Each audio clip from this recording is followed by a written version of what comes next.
Sesekali saya ingin membicarakan tentang manajemen. Manajemen dalam versi saya adalah menyelesaikan masalah melalui orang lain atau getting things done through other people. Manajemen versi saya yang lain lagi adalah bagaimana mengeksploitasi orang lain dengan hasil maksimum dan mereka senang dieksploitasi oleh kita. Juga saya ingin membahas tentang manajemen strategi dalam artian hard skill, bukan hanya soft skill. Karena video seperti ini jarang tersedia. Apa karena memang sedikit yang mengajarkannya atau karena memang teknik manajerial ini sedikit pasarnya? Kalau di sosmed diperhatikan komentar atau status para sahabat, apa sih yang paling umum yang dibicarakan? Dan apa yang umum dibicarakan itulah sebenarnya isi pikirannya secara dominan atau secara keseluruhan pada diri seseorang. Misalnya isinya adalah masalah galau, baper. Pasti perasaan dan pikiran yang didominasi emosi begini karena melulu otaknya berisi hubungan percintaan, perselisihan, cemburu, iri, atau sejenisnya. Atau memang itu kesukaannya, suka drama, hidupnya bagaikan drama Korea. Gak ada masalah pun akan segera dicarikan dramanya. Atau masalah lain lagi yaitu perpolitikan. Apa saja yang dibahasnya, pasti kekuasaan, pasti politik. Kalau sudah begini, semua pejabat jadi salah aja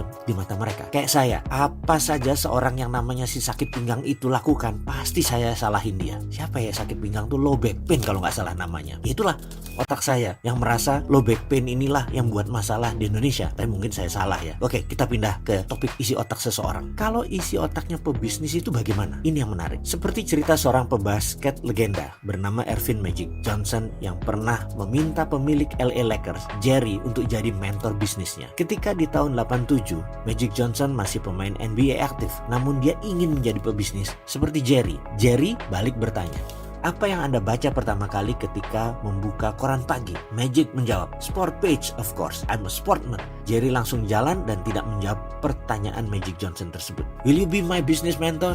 Nggak dijawab. Suatu hari, Magic berkesempatan meminta kepada Jerry hal yang sama setelah Magic berencana gantung sepatu pensiun dari NBA. Jerry pun bertanya, "Do you read newspaper this morning?" Dan dijawab oleh Magic Johnson, "Yes sir, and I read business page." Jerry mengulurkan tangan dan menjawab, "I'm your business mentor." Dan tak lama kemudian Magic Johnson membeli 5% saham LA Lakers sebagai strategi bisnis awalnya. Oke, sekarang apa moral story dari kisah Magic dan Jerry ini? Sahabat, kalau ingin memiliki materi bisnis dan manajemen lebih banyak dari sekarang, mulailah perbanyak baca buku bisnis, berkumpul dengan pedagang, berkumpul dengan pebisnis, diskusi tentang keuangan. Selama status masih jemuran belum kering, rasain lu Jokowi, maka rasanya bisa ketebak isi pikirannya. Kalau beginian, kapan mau jadi makmur? Susah Anda sukses kalau pikirannya hanya politik, politik, dan politik. Mulai sekarang Anda mulai baca buku bisnis, baca koran bisnis, berkumpul sama orang bisnis yang sukses.